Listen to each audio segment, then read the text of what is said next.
शहापूरच्या वाफे परिसरात असलेले हे देवस्थान केवळ एक मंदिर नाही, तर श्रद्धा, निसर्ग आणि जुन्या धार्मिक परंपरांचा एक सुंदर संगम आहे. या ठिकाणाची खास गोष्ट म्हणजे हे देवस्थान नदीकाठी वसलेले आहे. त्यामुळे मंदिरात दर्शन घेताना आजूबाजूला दिसणारा निसर्ग आणि पाण्याचा परिसर मनाला एक वेगळीच शांतता देऊन जातो. आज मी शहापूर मधील गंगा देवस्थान या ठिकाणी आली आहे. चला तर मग दर्शन घेऊयात. गंगा देवस्थान स्थानिक परंपरेनुसार या ठिकाणाचा संबंध गोदावरी नदीशी जोडला गेलाय. मंदिरात आल्यावर सगळ्यात आधी मला दिसलं ते हे पिंपळाचं मोठं झाड आणि त्याला लागूनच दत्ताचं छोटंसं मंदिर. मंदिराच्या आत असलेलं पिंपळाचं झाड तोडून मंदिर उभारण्याऐवजी त्या झाडाला जपून आणि त्याच्या अस्तित्वाचा आदर करत मंदिराची रचना करण्यात आली आहे. आजच्या काळात आपण विकासाच्या नावाखाली अनेकदा झाडं तोडतो, पण इथे मात्र श्रद्धेसोबत निसर्गाचाही आदर केला गेलाय. एका बाजूला देवस्थानाची पवित्रता आणि दुसऱ्या बाजूला जिवंत पिंपळाचं झाड. इथल्या पूर्वीच्या लोकांचं म्हणणं आहे की मच्छिंद्रनाथांनी या परिसरात तपश्चर्या केली होती. आता नाथ संप्रदायातील साधकाने तपश्चर्येसाठी हेच ठिकाण का निवडलं असेल, तर त्याचं उत्तर कदाचित या परिसराच्या वातावरणात दडलंय. शहराच्या गोंगाटापासून दूर असलेलं हे ठिकाण आणि अशा ठिकाणावर साधना करणाऱ्या व्यक्तीला एकाग्रता मिळणं हे सहज शक्य आहे.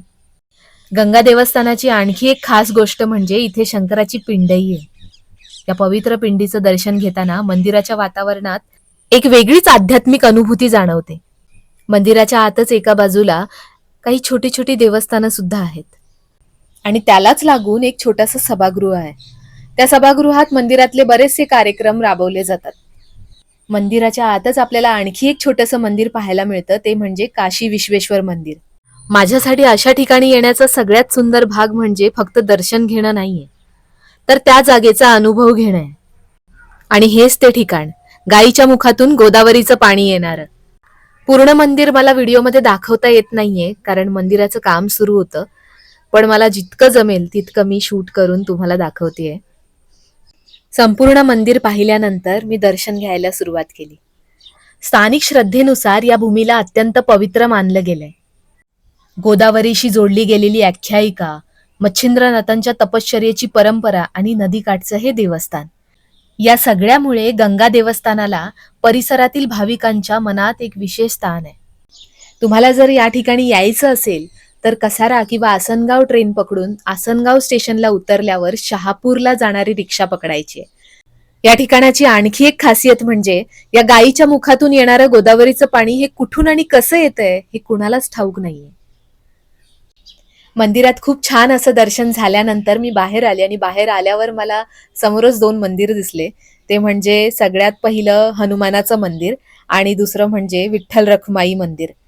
सगळ्यात आधी मी हनुमानाचं दर्शन घेतलं आणि त्यानंतर विठ्ठल रखुमाईचं दर्शन घ्यायला गेले. जर तुम्हाला महाराष्ट्रातील अशीच देवस्थानं, मंदिरं आणि निसर्गरम्य ठिकाणं पाहायला आवडत असतील तर माझ्या चॅनेलला नक्की सबस्क्राईब करा. व्हिडिओ आवडला असेल तर लाईक आणि शेअर करायला विसरू नका. पुन्हा भेटूया अशाच एका सुंदर, पवित्र आणि अनोख्या ठिकाणी.